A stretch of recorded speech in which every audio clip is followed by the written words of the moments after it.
Hey,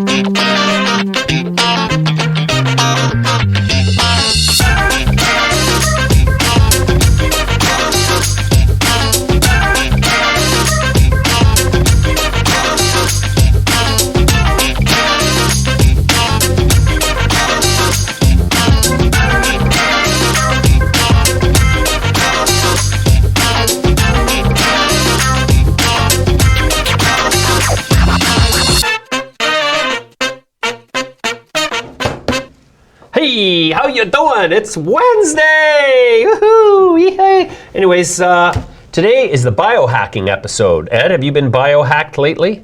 No. You know what biohacking is? No. No? Yeah, see, even Are they stealing your identity? No, they're going to actually, biohacking can have several meanings. Yeah. In the Hollywood sense, it's where I hack into your biology and make you do something through Right. biological transplant, implementation, that whole droid thing, these aren't the droids you want to go home and rethink your life. Technically, that was biohacking.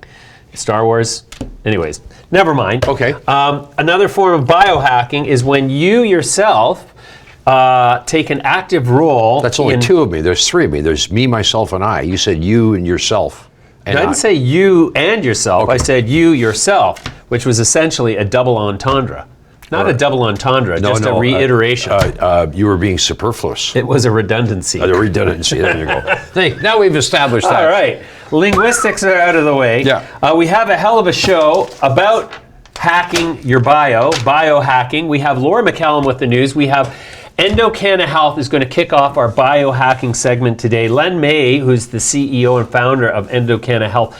Endocanna received a 30%, or is owned rather 30% by Heritage Cannabis Holdings, trading on the CSE under the symbol CANN. So him and the CEO of Heritage, Clint Sharples, was here, and essentially I took a DNA test back in June. We sent it off to Len's laboratory, and he came and told me that here are the ways that cannabis are going to affect me in different circumstances. Here are the different ways cannabis are going to affect me. And here are the things I can do to make sure I have an enjoyable and productive experience on cannabinoids.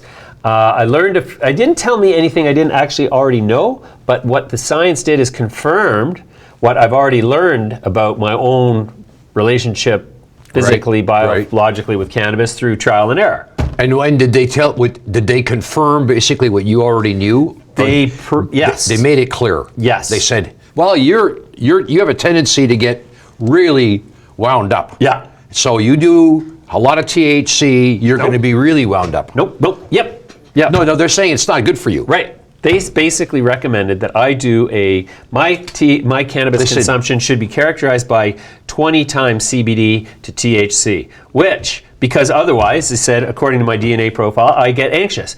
Is that true or what? Yeah. I get too high. All I want to do is close the door, say nothing to anybody, play the drums with my headphones on, and talk to no one, except the dog is allowed in the room. Okay. That's it, just the dog. And if the dog looks at me the wrong way, dog's out too. Dan McDermott is here from thechartguys.com to talk about the ups and downs of the market and the technical reasons for doing this and doing that. And then, to continue with our theme of biohacking, David Kohler is here. He's the CEO of Mimi's Rock, which actually is the company that owns the Dr. Tobias brand of bioceuticals available on Amazon.com and on Walmart.com. Company's doing really well.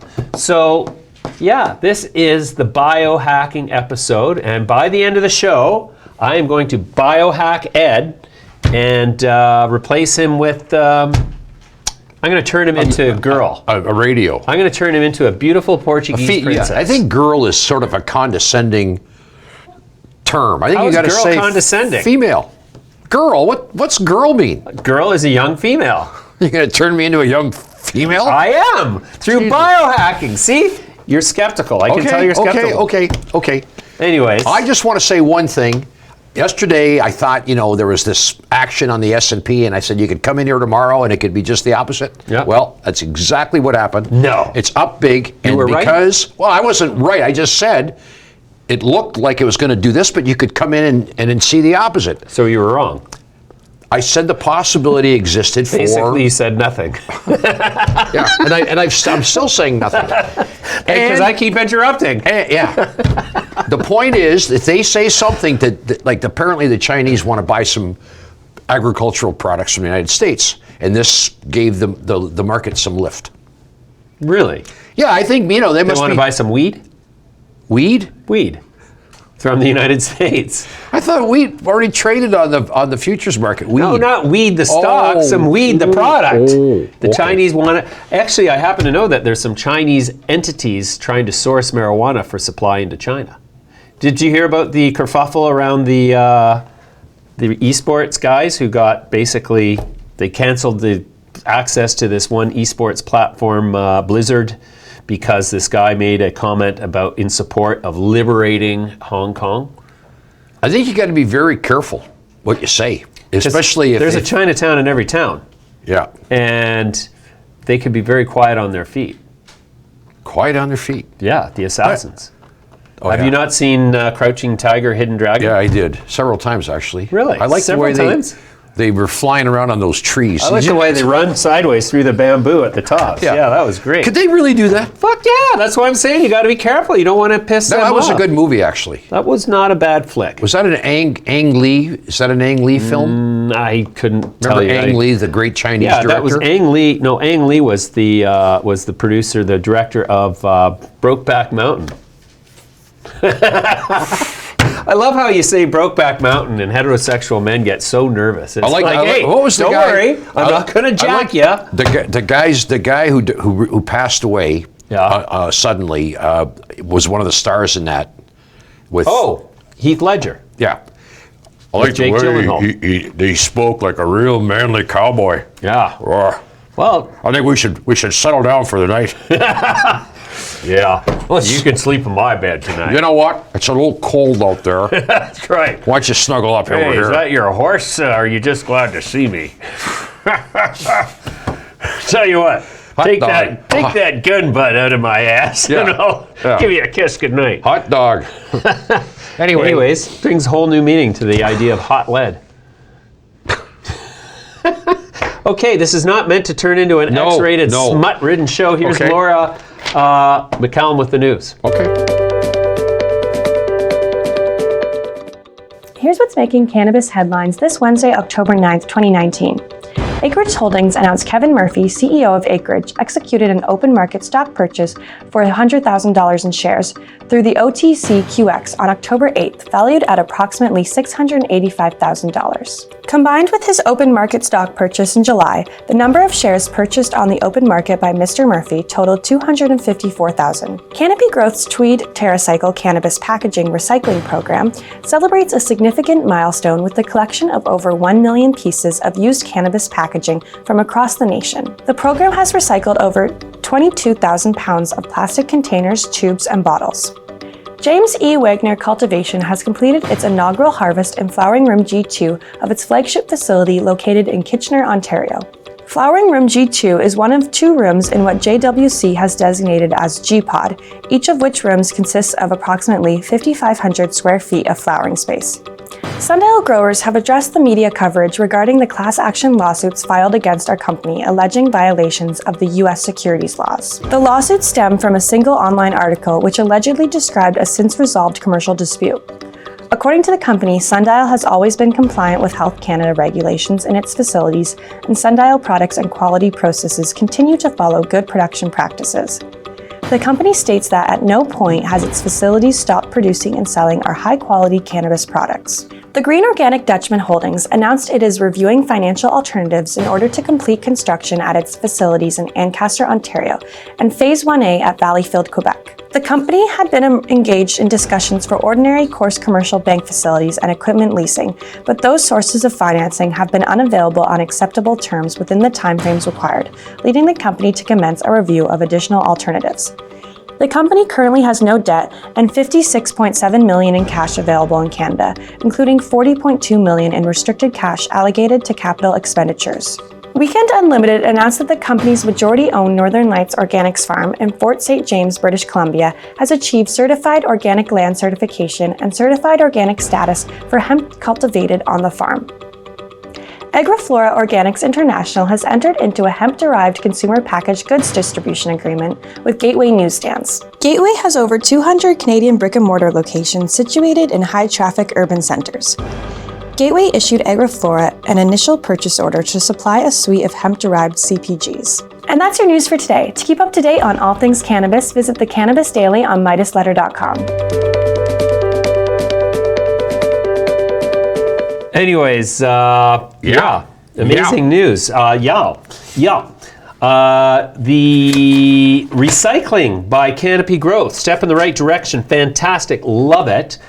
We are talking to a new company that you're going to be hearing about here very quickly. They're doing a raise right now, but they are using a technology that is cheaper than rock wool and is recyclable and 100% reusable, is environmentally friendly, improves yields, reduces growth cycles, and promotes higher levels of biomass per unit of time and nutrient. So this is a company that we are going to be investing in, so I can't tell you about it now because I haven't done my due diligence on it, so I'm not sure if all the representations in fact are fact. And as soon as I get that level of comfort and I bought my 2-cent shares, I will let you know. No, just kidding. Just kidding. There won't be any 2-cent shares in this deal. This is a solid company, and they've already got sales, and I think they're going to be huge. But you'll be hearing more about that. So anyways, I saw that Canopy Growth had put out this news about the recycling. You have no idea how much of a environmental load that cannabis companies are responsible for when it comes to plastics and rock wool. Rock wool is a huge unrecyclable contaminant. Rock wool is going to call me now and say you're full of shit. We can recycle it, but really it's not an earth-friendly material. Rock wool. What's rock wool? Rock wool. I thought it was a company. Well, no. Rock wool is the default growing medium for most companies growing on a large scale hydroponically. So rock wool is actually 2 different types of rock that are heated and spun together like fiberglass, much like fiberglass, but different texture. Anyways, and they can grow things out of that? Yeah. That's most of the site visits on MidasLetter.com. You'll see that they're growing in rock wool. I thought Rockwool was a town, so they're growing in Rockwool. What are you talking about? All the cannabis companies have moved to Rockwool, BC. I'm just not smart enough to keep up to you. Like, I must be why do you keep me around? Because you can laugh at me? Is that, Jesus. Because you ask such great questions. Oh, yeah. And you've got such excellent pearls of wisdom. Oh. And you tell great jokes. Oh. Come on, tell that other one. Which joke do you want to hear? The one about, the killing. Yeah, that was. I'll even play dumb and set it up. Okay, so there's been a terrible accident in Hollywood. Uh-oh. Yeah, so famous actress got knifed. Oh no. Yeah. Reese. Witherspoon? No, with a knife. That's the joke, ladies and gentlemen. Certainly. Oh, that was good. With a knife. See, even the second time it's I know. funny. That's like the third time. You want me to keep telling the joke? He keeps laughing. What more could you ask for? Oh, okay. Okay. I see Weed MD going across at $1.34. Yeah, Weed MD $1.34. I just got just doing the show right now. Thanks. We'll see you tomorrow. Okay. No, that was text I had to. Was that Reese? To. Was that no, Reese? No, that's our partner. One of our partners potentially in the Los Angeles studio. Which I'll talk more about. Okay. But But not right now. Not right now. No, we're going to be. We got other things to talk about right now. We have bigger fish to fry. S&P's up 33 points as we speak. 33. Is that? That's no. Well, that's but yesterday I think it was down less than that. I mean, it looks like it wants to grind higher. What happens if they can make a truce between China, United States? Will the S&P be up 150, 200 points? I think if you're short the market, you got to be prepared for some big. I'm out of the market completely. Not completely. I have a bunch of positions that I can't sell. Yeah, but apparently you're in the market for building a property. No, incorrect. Okay. but I am out of the market for reasons to do with real estate, yes, but I am also out of the market because I am fearful of what is happening. The Fed started printing money, but it's only for short-term liquidity. They're only going to print $100 billion a night, and only for 2 to 10-day terms. 100 billion at a time. 10 billion to 100 billion a night. A night. Okay, Every so night. 10 nights, if they did the max, is $1 trillion. All of a sudden, they It can... has to be paid back, though, within 2 to 10 days. Variable terms. So my question is, that's not quantitative easing. I don't know what is. That's actually egregious quantitative. You know what I think? I think the primary lenders who are part of the consortium that are allowed to buy treasuries, they're like, really? You're going to give us negative treasuries? How about we don't show up at the repo window? We don't tender our securities, so you can't put any cash into the system. Now, what happens? They decide to start printing money again. Boom, the banks now have their... Instead of repo, reverse repo, so the reverse repo was where the Treasury was buying back the repos.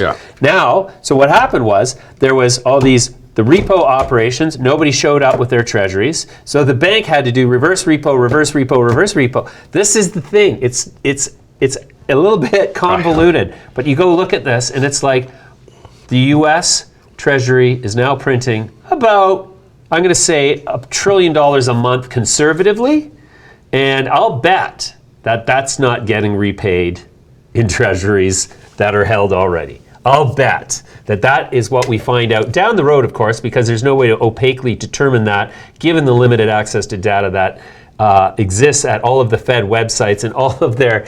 You know, did you ever wonder why there's 7 Feds around the states? Does the United States need 7 locations for the Federal Reserve? Well, in case it's busy one night, they can go to another one. I see. So, right. It's like a restaurant. It's like a restaurant, yeah. Lineup's too long in New York. Let's go drive down to St. Louis and pick up some The St. Louis Fed. Yeah. And there's the Dallas Fed, I think. Yeah. Well, like there's only one capital, right? That's in Washington, D.C. But there's 7 Feds. And the Fed is owned, and it's interesting they call it the Fed. Right. But to make people think it's a government institute. It's not. It's private. It's owned by private interests. Right. Right. All of whom, I would point out, are members of the primary lending group who get to participate in the overnight auctions. This is highly, highly curious. This is why, you know, I like to write things in my daily e-letter that get a rise out of people that are, you know, not necessarily exactly consistent with my wholehearted belief, but I know it's going to get a rise, so I'll say something. So this morning I coined the term Trumpster fire. Trumpster fire? Yeah. You've heard of dumpster fire. The market's a dumpster fire while the government's a Trumpster fire.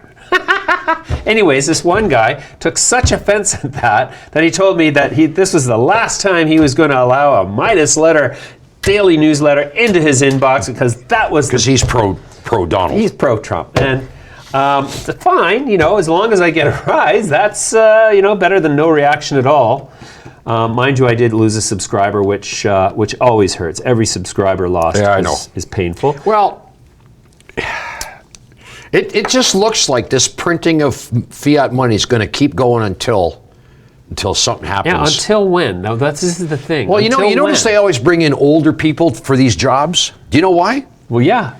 Because they don't care. They just want to get to the finish line. Yeah, and so they'll say, just kick the can down the road. Right. I haven't got much time left. Put me in a box. Give it to the next generation. Yeah. That's why the youth is getting a little... hostile. Did you ever read Children of the Corn? Stephen King? Children of the Corn. Children of the Corn. One of my favorite movies. Really? Children of the Corn. Where the kids kill all the adults?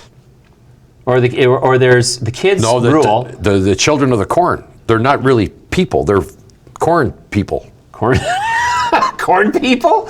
So what, they're human beings made of corn, or they're corn somehow with human these attributes? Special corn plants are able to reproduce people. So they're mostly corn with personalities. Yeah. It's very walking ear. And these people are they have very corny jokes. And probably excellent hearing. Get it? Corny jokes? Get it? Excellent hearing. Ears of corn. Boy, we're on fire here today. Excellent earring. Yeah. Earring, okay. You know, once in a while we should talk about markets because that's ostensibly what we do here at Midas Letter. We're no B&N, that's for sure. What's, you know, a lot of these marijuana stocks just don't seem to have the level of participation like they were getting. Oh, I'm getting a communication from the voice of God, but Uh-oh. wait a sec. I'm not, my thing doesn't work anymore. No, your God transmitter, your direct line to God isn't working. Boy, have you done something to Yeah. offend? Oh, here it is down here. Let's see. We'll turn this knob up. Yes, come in, Lord. Oh. Well, Okay, what do we got? We got to run something here, I think. yeah, you know what? Let's see. What do we got? Who can we talk to? Who? Oh, hey, let's start the biohacking moment, the biohacking episode. We're going to talk to Len May from Endocanna and Clint Sharples from Heritage Cannabis Holdings.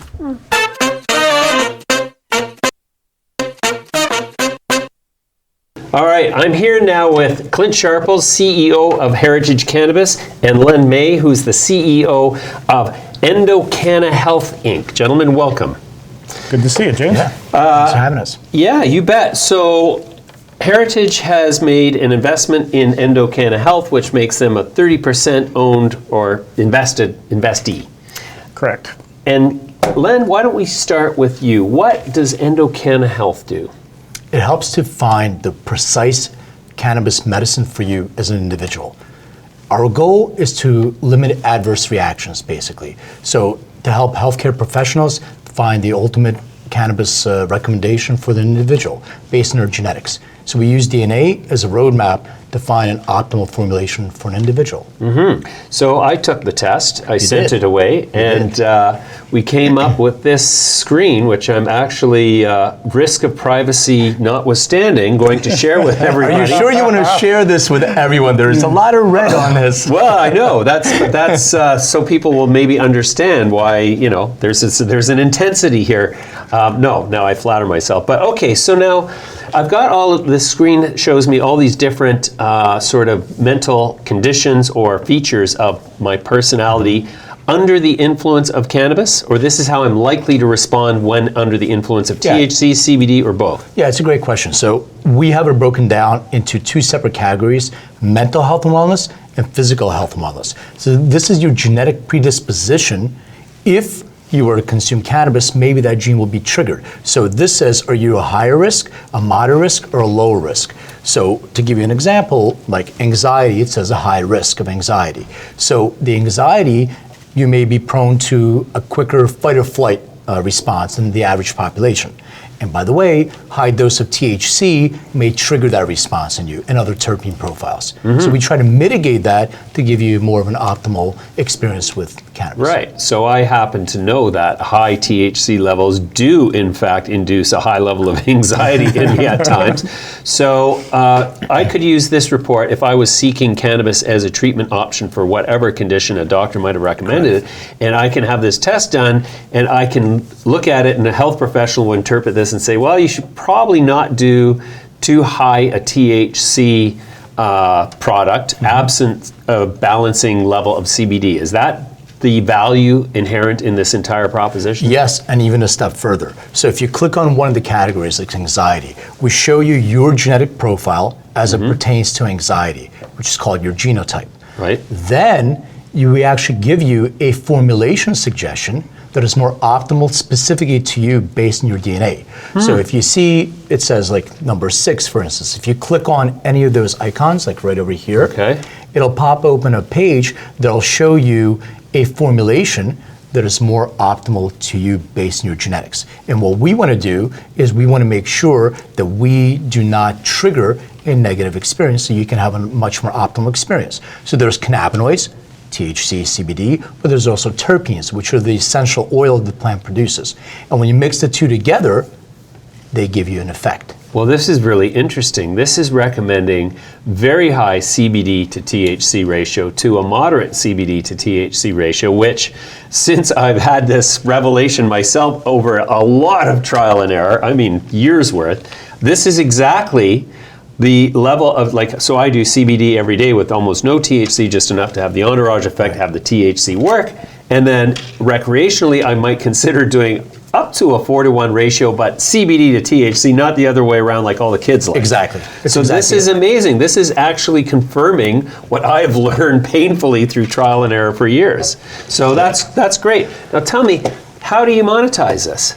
So we have a kit that we sell, which is a genetic kit. It comes in a box. You order online at endocannahealth.com, or it's called an EndoDNA kit. Inside is a big Q-tip, buccal swab. You swab the inside of your mouth, put it back in the box, ship it over to our lab, and it's US $199. And then the other way that we monetize is if somebody has taken any of the other genetic tests, like a 23andMe, an Ancestry.com, Family Tree, any of the other ones, you can upload your raw data that you already own, and we'll translate it in less than 30 seconds, and we monetize that as well. Fantastic. So, Clint, tell me, how does this fit in with the asset mix of Heritage Cannabis? Yeah, that's a good question. When we were taking a look at this, if you go back about a year ago in cannabis, it became extraordinarily clear that if all you were as a grower, you had a very finite life in this industry, or a very finite profit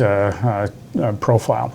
When we were talking, we were deciding to get into formulations, get into extraction, and various other things, but we also knew that innovation had to be at the forefront. We went looking for ways that what would be the introduction to people when they're starting to use cannabis. The largest growing segment of the population of users of cannabis in the States are people doing first time using, looking to how it accent their health requirements. And at the very forefront of this would be a kit like the DNA kit. Would have saved you a lot of time, a lot of anxiety, and been able to steer you in the right direction right away. But not just you as a user, it would also help your physician or help whatever healthcare provider that you're dealing with to be able to guide them into a direction that would help you, not just in cannabis, but how it also interacts with your other medication, which when Len was describing this to me when we first met, kind of light went off in my head thinking, this is stuff that is absolutely required in this industry. Not enough is known about this. And by introducing this kit, it could lead to so many more options down the road, in particular bringing people for looking for more knowledge in how cannabis affects them personally, and leads into so many more things that Endocanna has been working on. Yeah, well, that makes perfect sense. So this is completely legal in Canada. There are no legal ramifications with this test. No, not that I'm aware of. This is we don't make any claims, and everything that we say here is supported by science. So we provide you the peer-reviewed assay link for any single thing that we post on our site. So this is all peer-reviewed science. All peer-reviewed science. Okay, yes. fantastic. And we also use some artificial intelligence, deep learning. As new science becomes available, you have lifetime updates. So if somebody's doing a clinical trial in Israel or in Canada or in Australia, we get that information and we update your reports on an ongoing basis. Fantastic. One of the things that Clint was saying, I just want to add to, because adverse effects and harmful drug-to-drug interactions is really key. Because CBD and other cannabinoids can actually reduce the efficacy of your prescription medication. So if somebody's taking a blood thinner medication and is also taking CBD, it can actually reduce or enhance that experience. So we need to know that we can stagger our CBD and our blood thinner medication. And in order to know how long to pause, you look at your metabolic function, what type of metabolizer you are. We all metabolize things differently. And our test will be able to pinpoint that, what type of metabolizer you are as well. Cool. All right, so if viewers want to go and sign up for the test, where do they go? Endocannahealth.com or endodna.com. Perfect. All right, gentlemen, that's a great development for Heritage. I mean, that's Fantastic. really impressive. We're excited. And I can't wait to see how much uptake there is of this across the entire industry. But for people like me who really left cannabis alone because of the anxiety association over time, I mean, this is just a godsend. So congratulations and thanks for joining me today. Thanks, Thank Shane. you.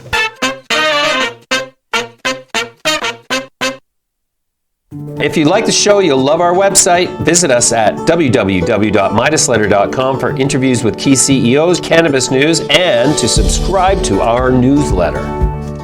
Hey, so Ed, are you going to get a DNA test and find out what's wrong with you? Yeah.